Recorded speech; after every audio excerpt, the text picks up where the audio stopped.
Welcome to the Midlife Masculine podcast, where we talk about duties that we men need to fulfill. The masculine is driven by selfless duty, spirituality, and the overcoming of obstacles. It is raw, primal, selfless, principle-driven, solitary, and underappreciated. My name is Dhruv Sethi. Join me on the spiritual journey of acquiring knowledge so that we become independent, self-sovereign thinkers and doers for everyone. Find us on all major podcast platforms where we encourage you to like, share, and subscribe, or learn more at mlmpod.info. Welcome to another episode of Midlife Masculine. As midlife men, we hit a glass ceiling in our drive and ambitions for all sorts of reasons. We can't always explain them or don't know how to overcome them, but sometimes the solution is spiritual rather than logical. In today's episode, we will talk about manifesting your ambitions and desires through Theta Brainwaves and Law of Attraction. You are co-creating metaphysically what you desire together with the creator of all that is, or God, using Theta Brainwaves. This is a discipline I have applied for a few years and it works, if you approach it in a relaxed way. I'm joined by Tania Lester, who is a Theta Healer, spiritual healer, and life coach based in Miami, US. Welcome, Tania. Hi, Dhruv. How are you? I'm so happy to be here. Very excited. So yes, I do work with both men and women, but I will tell you in the last year and a half, it's impressive how men are really starting to embrace what they really want in life, how to be their best selves through manifesting without having to, let's say, control or hurt another person. It's quite beautiful to witness, to heal, and to be a part of this growth that I'm seeing a lot with males. So I am a Theta Healer, medical intuitive, spiritual advisor. My original degrees are in traditional medicine. And about 14 years ago, actually 2007 to be exact, was when I retired from traditional medicine. I loved it. I would diagnose tumors, so on and so forth, through ultrasound in the entire body. And basically, to put it in a nutshell, I became very ill in 2007. Bell's palsy, paralyzed face. My body diminished to 93 pounds. I was diagnosed with terminal MS. And I went through the channels of alternative medicine. I found alternative healers. And it took me about a year to recover. And then I released the medication. So through this very focused metaphysical prayer, through different types of energy healing, kinesiology, nutrition, and releasing all toxicity from your life, as I did, you're able to not only heal yourself, but also manifest, whether it's friends, significant others, money, so on and so forth, through a lot of these energy healing techniques. So I'm grateful to say that for the last 14 years, I am MS-free, medication-free. I don't even take an aspirin and I'm incredibly healthy. And I'm very grateful for having had someone introduce me to what I'm going to introduce all of you to, everyone out there listening, what I'm about to bring to the forefront for everybody to tap into. It's a gift, it's your birthright, and everybody can access the quantum field creator to have prosperity, health, happiness, and joy. Fantastic. Would you say you stumbled upon this, or it was a case of iteratively trying different disciplines or modalities? That is a great question. So I forgot to mention that I've always been intuitive.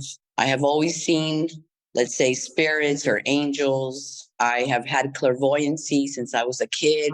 Those gifts, those supernatural gifts run in my family. So when I was diagnosed, I knew that this was not my disease to carry. I knew that I had it because I had to change my life.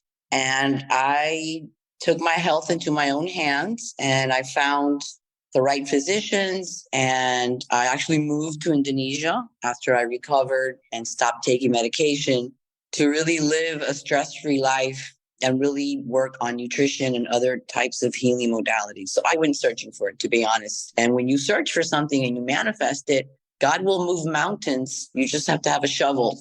Just got to put a little bit of effort into that and you can bring it in. Absolutely. So you would say that you manifested what you work with right now. Up until that point, you were very much into traditional healing. When we say traditional, I'm assuming you mean the modern forms of medicines.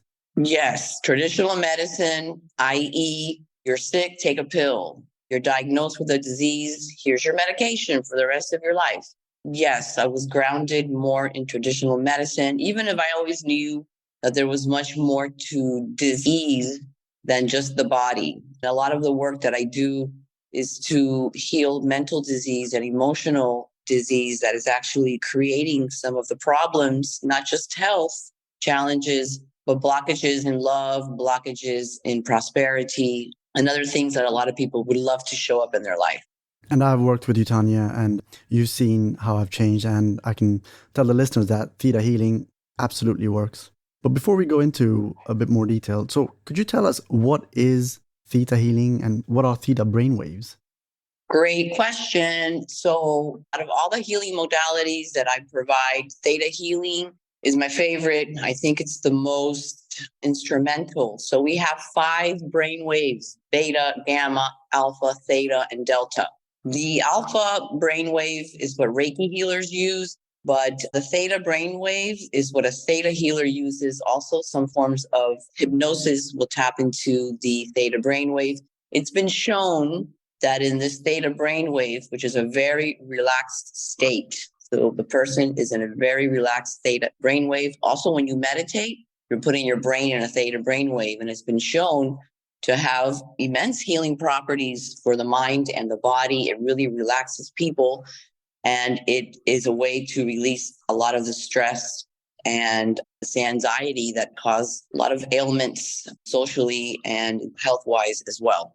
So basically, you would connect to that which you resonate with. For some people, it's creator. Some people, it's the quantum field. Like Joe Dispenza talks about the quantum field. Rihanna and a lot of us, creator of all that is, you tap into source. And once you're tapped into this energy, you can put yourself or your client, as I do with my clients, in a theta brainwave. And once they're in a theta brainwave, or you are in a theta brainwave, it's much, much easier to visualize what you want to bring into your life, whatever that may be. You visualize it, you ask for it, and you kind of just see it, you witness it happening. And in turn, you're always grateful and thankful because you know that that manifestation is going to show up. It's going to come to fruition. And the process is, there's nothing to it. When we worked together before, we can have a call like this remotely over FaceTime or Skype. And it's just a regular session. We can have a cup of tea and where you tap in to the all-knowing universe and you can answer a question. You get downloads essentially and help guide us in our daily lives. Yes. So what Dhruv is referring to is a reading. So in a session, there is healing, but then I can also provide a reading where I can answer questions. Someone may have had a terrible divorce and they're not really sure why their spouse left. And I can connect and explain what that person was feeling and why they wanted to leave, so on and so forth. If somebody wants to manifest a significant other, if somebody wants to manifest wealth, once I tap in and do a quote reading, I'm very easily told what are the childhood traumas or limiting beliefs or subconscious beliefs that are blocking this person from attaining what they're wanting to bring into their life. Just to add to that, we don't need any fancy equipment, nothing. It's just a FaceTime call, essentially. Exactly. It's just virtual. WhatsApp video, FaceTime. It's pretty easy, to be honest. The only requirement is for a client, for a patient to have a session. The only requirement is that that person actually wants a session. So many times I'll have someone say, oh, please give my wife a session, or please give this person a session. And I always say, I don't solicit. I need that person to contact me so then I know that they really want a session, because it's not going to work if the person doesn't really want the session. Okay. When I mentor, when I coach people and teach them how to connect to this source energy, the only really requirement for that is that the person believes in universal intelligence, that the person believe in God. And let me be clear, atheists are super successful people. Okay. We're not saying they're not. But if your intention is to go into the realm of spirit, and have this magic power, which is available for everybody. In order to do that, you have to believe in this higher power. So to learn how to connect in a perfect world, the person will have a belief system bigger than themselves. And to have a session, the only thing the person needs is to want a session. That makes sense. So some belief in a higher power, God, universal creator, and a desire to change your life, essentially. Yes, a desire to change. It all starts with intention. Why do you want that to come into your life? What is the intention of what you're wanting to manifest? And once you are very clear on that, and manifestation 101, you need to know what you want. So many times when I connect to a client, when I look at their auric field, I can see that they're changing their minds a lot. And when you change your mind, you're really confusing the universe. So you see this a lot with relationships. I want to get married. And then the person will be like, maybe I don't want to get married. Maybe I just want to have a girlfriend or a boyfriend. And you got to confusing what it is that you're wanting to bring into your life if you can't be consistent with your intention of what you want and why you want it. So how do we reach a point where we know precisely what we want and thereafter visualize it and try to manifest it into our lives? Okay, that is a great question. The best way, or one of the easiest ways in a session, is to clear all of the fears that that person has. So a lot of people, when they start out, have what we refer to as dual belief systems. So they want to be famous, for example, but then they're scared of being exposed in some way. Or they might have a fear that when they become famous, they can't trust anyone because people are just going to want to use them for their fame. Or they may feel that what I'm sharing now are actual things that I clear all the time. This is not from a textbook. This is from my experience in being a healer and an alternative medicine practitioner for about 14 years now. I've had people that will slow down how much money they make subconsciously because they think the government's going to take it. And it's kind of like, no, those are limiting beliefs. You can make all the money in the world. If you're making all this excessive money, no problem. Pay your taxes. Easy.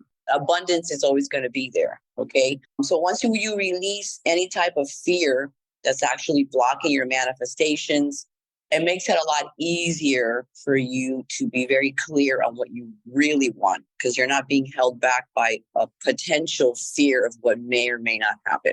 So on the topic of money, manifesting money, what are some of the typical blocks you've seen? One of the ones that I see a lot, okay, is the person, somebody has dual belief systems about money when they make a lot of money and then they lose it. So they make all this money and then they have a fire and they have to pay for what if the insurance doesn't pay or they have an accident. So making all this money, then losing it, then making it, then losing it.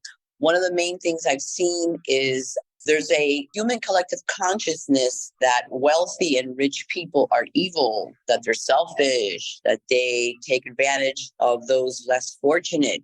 And that's not really based in universal truth. Some wealthy people may be like that, but a lot of people are not. So if the person really doesn't like rich people, it's going to make it that much harder for them to manifest wealth. So then we have to go back to the childhood, the adolescence, what happened to them, what's the trauma, where's this hatred of rich people really coming from? And once that's cleared, then it's safe. Then they realize that they're safe being wealthy, that they're not going to take advantage of anybody, that it's not going to take their goodness away in any way, shape, or form. Okay, that makes sense. Staying on that topic, so after we've cleared those blockages and it's time to visualize, what is visualization? What are the techniques? How does that work? All right. So this visualization technique is through a very focused metaphysical prayer, and it has to do with connecting with the quantum field. So you would be by yourself, super relaxed. The more relaxed you are, breathe in and breathe out. You eventually put yourself in a theta brainwave. And when you're in this theta brainwave, you imagine the energy leaving your body and connecting with your highest self, the universe, creator, the quantum field.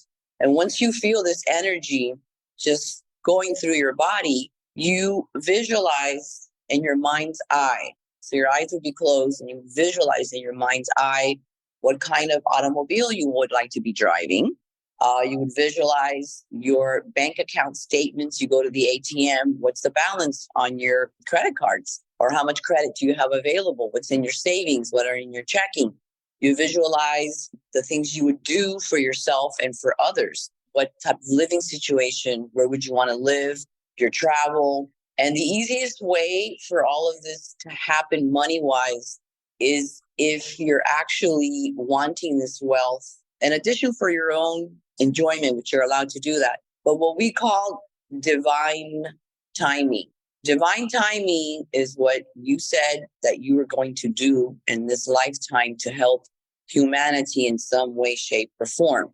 So your children are part of your divine timing. When you donate money to organizations, that is part of your divine timing. If you have employees and you pay them, you're giving them their livelihood. So that is part of your divine timing. You're helping another person in any capacity. So when you visualize all of these things that I just went through, you would also visualize this money to help people in your family, to help the poor, the needy, so on and so forth. And when you visualize this, you kind of, again, in a quiet space.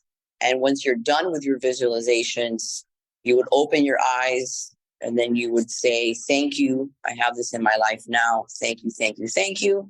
And I like to follow it up with writing a manifestation list where you write everything you want, not just money, everything. You want more friends, you want more travel, you want, let's say, more clients, whatever it is that the person is wanting to bring. The more, the merrier. And then you put this list and you visualize it, everything on the list as well. And you kind of put it in a safe place. And if you clear your resentments, your fear, your limiting beliefs, your dual beliefs, you'd be surprised. Every 3 months, you look at that list and you'd be like, oh my God, that happened, clink, and you cross it off. It's a really great feeling, to be honest.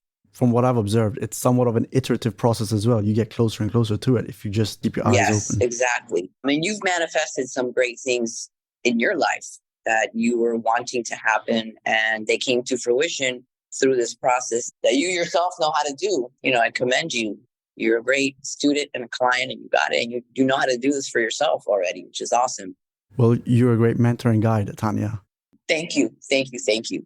I mean, I can give a lot of examples of things that I've manifested, but you touched on cars, and you may recall a year ago, I was in that mindset where I wanted a car and I wanted a specific type of car to pick a specific brand. And all of a sudden, from nowhere, my neighbor, he was Italian and he was leaving the UK to move back to Italy, and he had to sell his car out of nowhere, and it was a fantastic car. It just came to me. I didn't really have to put in too much effort, but of course the visualization techniques that I was applying. But the interesting thing is it came to me and it was almost the car that I wanted, but not quite. I could have easily gone for it and I would have been happy. So that was pretty surreal. And some of us actually do what's called a visual board. I think you're familiar with that as well, Mr. Drew. They're very powerful where you get a board. I think you had a visual board with the car as well, if I recall. I don't remember. So you can put the car you want, home you want. With the visual board, you just have to say, I want this and or better. So you don't want to limit yourself to what you put on the board, and you can actually manifest even more than what your visual board has on it. So with the vision board and the visualization, I suppose we have to add that emotion to it as well. It's not just about dreaming and thinking about it, getting that emotion and engaging with the universe. Great. He is 100% on the money here. Speaking of money and manifestations, how is that going to feel? So what he's saying, what Drew is saying, which is correct, is not only do you visualize, but you think about how are you going to feel when that promotion comes, when the raise comes, when all those extra clients come. It's going to feel, perhaps, to give you an example, you're going to be happy, stress-free. It's going to be a sense of relief. Like, wow, I don't have to worry about this anymore. I can pay that off. I can do this. I can do that. So what does that emotion feel like for you after you visualize those manifestations? So yes, that also plays a very important role in manifesting.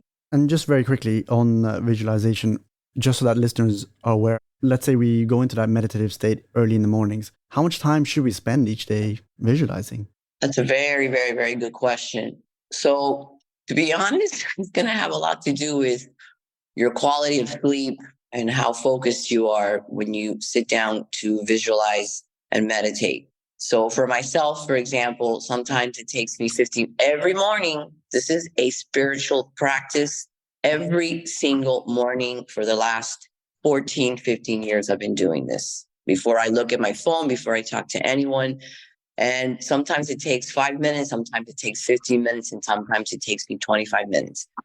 And it all has to do with sometimes it takes a person longer to be grounded and centered and really in their space, unaffected by what's happening around them, so they can really be in this focused meditative state.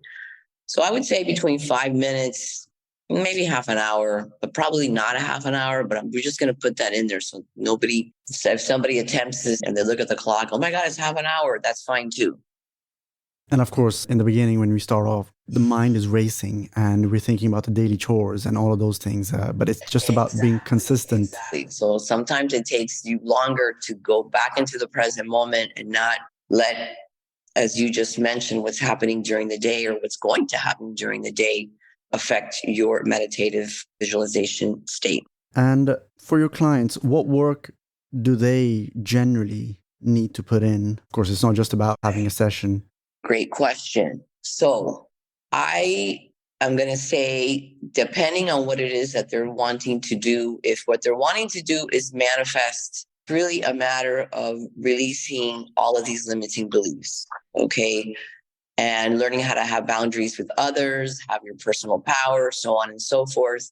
If you're wanting to heal yourself from any ailment and or disease, usually there's a lifestyle, I'm not going to lie, 99% there's a lifestyle change. There's a toxicity in your life, whether it's your relationship, your family, or a friendship, or your workplace. There's usually something quite toxic that is part of why this disease won't go away and is still there. Sometimes it's not just releasing a toxic situation. There's usually a lifestyle change, could be exercise, could be a type of diet, could be certain foods that are no longer serving you. So for optimal health, there's usually a lifestyle change. For manifestation, it's just a matter of showing up, having a session. And I usually give people a book to read, as you know, from experience. Sometimes I give them homework assignments. Okay. By the way, manifesting is being in the present moment. So one of the things I do all the time is I'll have people set an alarm on their phone. If they're not in a conference call or a meeting, put an alarm on your phone every hour. And when that alarm goes off, the only thing you have to do is focus on what you're thinking. And 9 out of 10 times, what you're thinking about is something that happened yesterday or something that may or may not happen in the future. Or you're having a resentful thought, you're having a judgment thought, and you really got to know what you're thinking, because part of manifesting has to do with how you think. Your brain waves are actually faster than the speed of light, and they have a psychic, energetic component to them. So yes, sometimes lifestyle change, sometimes just doing sessions and releasing these past traumas with humanity and others. You mentioned a few times in the past that many times traumas or blockages that we have, it's inherited from our ancestors. It's in us. Could you explain that a little bit?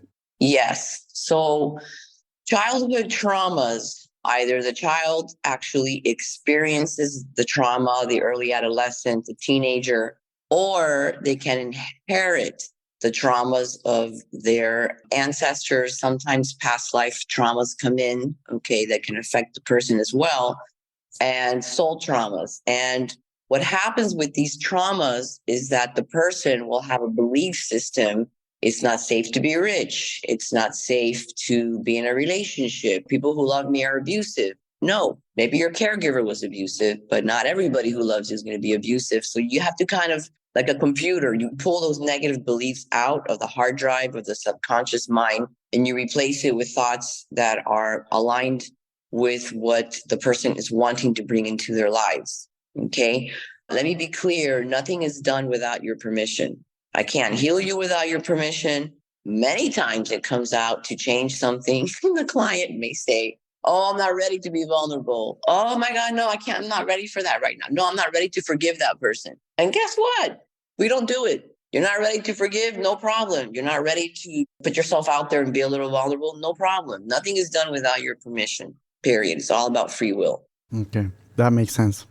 I want to talk about romance as well. And as you know, we are in year 2023 and more midlife men, midlife women are single. They're getting older, they're getting single. What have you seen in terms of blockages there typically? Great question. One of the most common, and people are just not aware of it, is have you really started to hold space for that person to come in? Are you such a doer? Like if you met somebody today, would you really have an hour and a half or 2 hours a day to spend with that person? And you would be surprised. A lot of middle-aged persons are super successful. They're ambitious. There's this way of being where, from the moment you wake up, which that is not me, by the way, nothing wrong, judgment free. But there is a way of being where people like to get up, go to work, then they work out, then they do this, and they go out at night. They have to suck up every energy of the day, every moment of the day, doing something, not just being. And sometimes it's as simple as holding pockets of space for yourself, just by yourself, whether you're watching TV or reading a book or walking the beach. Are you really holding pockets of time for that person to come in? And you would be surprised. So sometimes I have to teach people and mentor people how to start to have time for themselves during the day. Other things I see is someone had a very traumatic divorce or a very traumatic relationship. And sometimes people will make a vow with themselves. Those can be canceled as well. So someone may have a terrible relationship or a terrible breakup, and they will say to themselves, I see it all the time, and I know I will never do this again. I will never fall in love again. I'll never do this again. I never get married. But then a couple of years go by and the person never canceled that belief they created or the contract they made. And sometimes it's as simple as going back, healing that past relationship, getting all the soul, by the way, soul fragments, SOUL, are pieces of our soul that we lose through all trauma. Sometimes you have to collect the person's soul fragments, rinse the divine light, put it back into them, do what's called an energetic divorce, give that person closure, break these contracts, vows, oaths, or promises, and then the person will meet someone straight away. Why do you want a boyfriend? Why do you want a girlfriend? Why do you want a significant other? Are you doing it because you feel you're supposed to do it? Or are you wanting someone because you want to share your life with someone? Again, intention is really, really, really important. So many times I hear, I'm sick of being alone. Well, I understand that, but do you want a relationship to share love with someone, to grow life together, to have this beauty, or is it just about not being alone? So the intention of why you want this lover, significant other is very, very, very important. And then all of these people that have witnessed, a lot of us grew up in, our parents had traumatic marriages. Again, you might have really negative beliefs about relationships that just need to be cleared. It's really as simple as that, to be honest. It takes time. Usually it takes 2 to 3 sessions, but you'll notice a big, big, big difference in one session. Absolutely. Just on soul fragments. So when we've had a divorce or a breakup, you're saying that we leave, in simple terms, pieces of our soul with that person that inhibits us from moving on. Absolutely. So we exchange soul fragments. You exchange soul fragments with whomever you are dating, okay, whoever you are romantically involved with family members, with really good friends, with people, coworkers. You just exchange soul fragments, but then you also lose them through any traumatic events. So it is super important to get those soul fragments back from that person that you don't want to be with anymore. Get your pieces back. For example, every time I'm out and about and I hear someone say, oh my God, I have never been the same since that happened to me. I already know that person needs to get their soul fragments back. It's a way to feel complete, whole again, not fractured. And it makes it so much easier to move on and release all trauma. Absolutely. And I can relate to that. As you know, many years ago, there was a girl that I liked very, very much, and it didn't work out with her. This was before I met you. And obviously, after the breakup, I couldn't stop thinking about her. This was many years ago. Then we started working together and you helped me piece together the soul fragments. And eventually I did get over her. Eventually, yes. And I remember very well. It really helps the person feel whole again and feel as if they can actually move forward, to be honest. It gives you closure of some sort that is a spiritual closure, emotional, mental, not just physical, where it makes you now available after you have that done, the person available for someone new to come into their realm, their paradigm. And that's what I saw as well. That once you get over it, you essentially collect your soul fragments, you make room for other women, many times actually better women, to come into your life. And then you restart again. Exactly right. Yes, that was an interesting episode in my life for sure. Talk to us a little bit about judgment, being judgy, gratitude, joy. How does that affect our manifestation? All right, great question. So, as I said earlier, your thoughts are faster than the speed of light. So, everything that's going out there has a frequency to it. Your emotions, like anger and resentment and sadness, for example, they also have a frequency to them, and they also have an energetic component that at the end of the day, it's what you're putting out. Okay, I'm sure everybody has seen on social media the picture of Albert Einstein, and this gives you the equation. Everything you're putting out there frequency wise is what you're going to get back. It's true. It's 100% based in universal truth. I'm not talking about depression. If a person is depressed, there's a mental health that's different. Sometimes people need medication until they feel better. Sometimes it's a lifestyle change. But if the person is not depressed and they're always sad, and they can't find joy in certain situations, that frequency of sadness is going out there. If a person is always angry, resentful, they're never happy. Nothing makes them happy. And everything's about putting all that judgment and anger out there. The universe is going to feel that energy and it's going to bring back, give you so much more to be sad about, so much more to be angry about, so much more to be resentful about. It's an art form, but I teach people how to do this. If something happens that you're not happy about, that you process it, that you don't take it personal, okay, and that you immediately see why this is happening and not hold on to anger, resentment, and that you can see it for what it is, because those emotions are going to bring you more of what you don't want in your life, as well as pessimistic belief systems. And in addition, it's also really important to be grateful for everything you have. If you really look at your life, abundance will be everywhere, not necessarily in a dollar amount, not necessarily money. But sometimes you wake up and everywhere you go, everybody's so kind. Everybody bends over backwards. Oh, here, let me open the door. Let me do this. That's a form of abundance. And to be grateful is really one of the best emotions that a human can have. When you're grateful, you're just so appreciative for everything you have that, of course, the universe will do its best to bring you all of these situations for you to continue to be grateful about. And one of the books that you mentioned earlier, The Secret, that book came out, my God, like 30 years ago. I don't remember, by Rhonda Burns. If you're really a little bit confused about what we are discussing about manifestation today, I think it is the best book for someone who does not understand the whole energy concept of what you put out is what you get back. There are a lot of other books on manifestation, but that's kind of like a basic explanation, the book. It's a great book. I highly recommend it. And then once you read that, if it resonates with you, then you would probably get into all these other different guys and gals that have written amazing stuff. I'm not going to get ahead of myself for the listeners. So I would say, as you mentioned earlier, The Secret would be a great way to start learning and understanding this concept of manifestation. The Secret by Rhonda Byrne. Yep. On gratitude, just want to chime in that absolutely, I think that is very key to manifestation. I'm very good at getting speeding tickets, and there's something to be grateful for with that as well. If you do get a speeding ticket, what could you say if you get a speeding ticket rather than complain? Oh my goodness. I posted a story yesterday, as a matter of fact. If you get up in the morning and you can breathe, be grateful. It's a great day. If you get up in the morning and you can move your body, be grateful. It's a great day. If you have food in your refrigerator, be grateful. If you have clients, be grateful. If you're healthy, be grateful.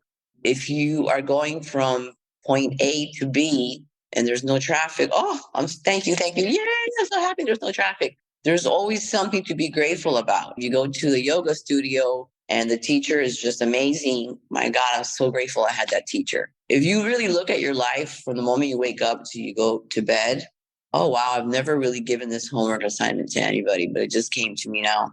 Not write 10 things to be grateful about. But if you really wake up in the morning, from the moment you wake up to the moment you go to bed, and you're really focused in the present moment, I can assure you that there could be at least 20 things, 25, 30 things to be grateful about throughout your day. And I'm telling you, it brings peace to the person who is grateful. And it has a lot to do with healing as well. So yes, great emotion, the best, to be honest. So just on the topic of if we get a speeding ticket, and obviously many people would be upset, there's still a way of being grateful. So how can somebody think? Thank God I got a speeding ticket, because this means that I could have crashed up ahead and killed myself or somebody else. Absolutely. Nothing happens by chance in God's world. Nothing happens by chance. Believe me when I tell you. So getting a ticket, yeah, it's a bummer, but maybe you were being reckless. Maybe you were actually putting yourself in danger. Maybe this cop actually saved your life by giving you that ticket. So that would be an example of being grateful when something not super duper happens, for example.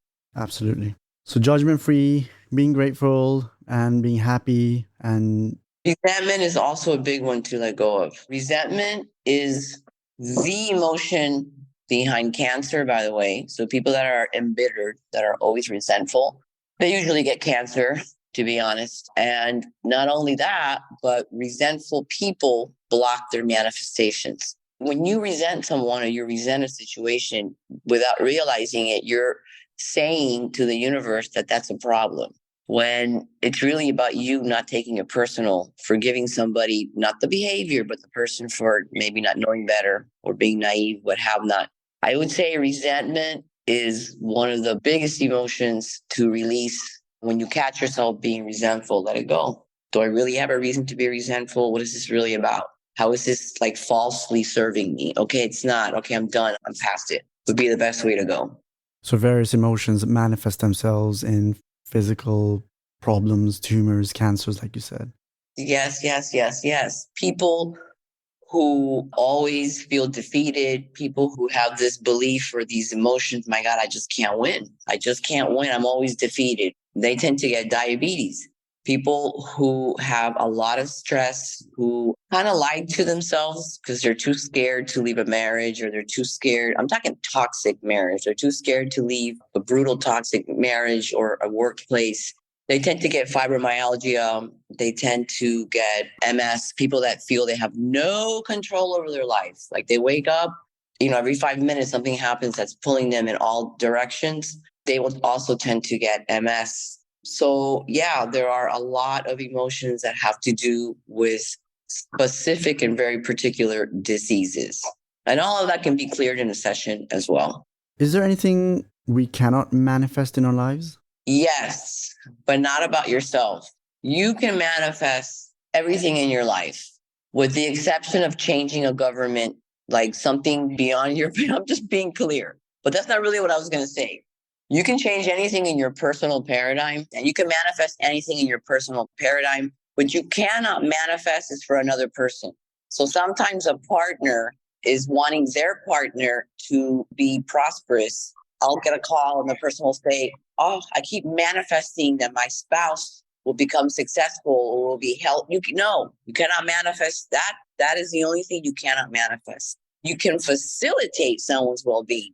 Well, why don't you talk to this person? Why don't you talk to that person? But if that person doesn't want to change, they're not. You cannot manifest or change someone. They have to decide that. And then you can manifest anything in your personal paradigm, but wanting to manifest, everybody on the planet, I guess, would have to want to manifest to change, I don't know, governmental belief or something like that. Things that are outside of your paradigm, it's a bit more challenging. But in your own personal paradigm, yeah, you can manifest anything and everything, not just for someone else, not even your kids, only for yourself. So just on that, so we can't manifest for somebody else, but we can facilitate their manifestation.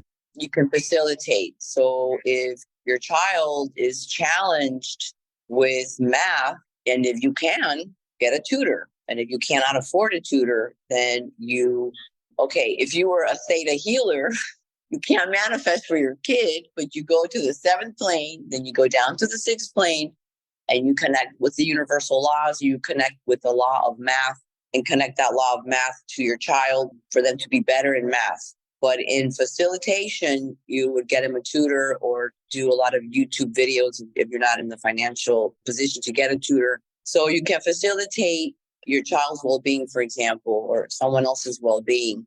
But if that kid doesn't want to get good grades, doesn't care about school, no matter how you wrap your head around it, this is how it is. Maybe he's going to be or she's going to be an entrepreneur, for example. So I'm just using kids as an example. So yes, you can facilitate, but not manifest for another person. Similarly, for couples as well, you can facilitate for your partner. Exactly right. Help them out. Just very quickly, you mentioned seventh plane. Just very briefly for our listeners, what is the seventh plane? Okay, so many different healing principles and modalities have different numbers for this plane.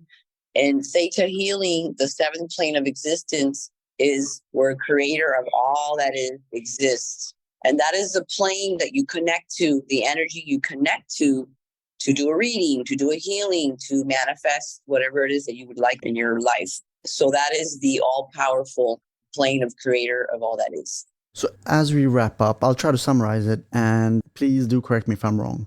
So when we enter a theta brainwave, that frequency, we're essentially able to communicate with the creator of all that is, and we can create or co-create our lives using visualization techniques? That's a great question. Yes and no. So if you meditate, if you're just meditating, quieting your mind, you're going to a theta brainwave, which will still heal your body, by the way. But when you're manifesting and you want to connect with the seventh plane, there's a visualization as well. I remember in the beginning of our talk, I mentioned leaving your space and staying your energy. Leave your space, and that your energy is going to go up past your crown chakra and is going to connect to this source energy, seventh plane energy. So with meditation, not necessarily, but with visualization of leaving your space, putting yourself in a theta brainwave, imagining yourself connected with source. Yes, in that circumstance, in a theta brainwave, you are connected with creator of all that is. And for those who haven't developed that skill yet, that's where you come in and you can connect on behalf of your clients and you get the downloads, the messages which you can convey to your clients. I do everything other than like nutrition and lifestyle changes. The actual reading and healing is all through the seventh plane energy. And you've certainly helped me, Tania, in the departments of romance, career, car, and a lot of other things. And it works, and incrementally it gets better and better as you manifest. And sometimes when you do manifest, you realize that this is very good. I can do better. You are very welcome. That's what it's all about, really. Releasing old ways of thinking, ancestral, especially past lives, and just being in the present moment and knowing that we are so much more.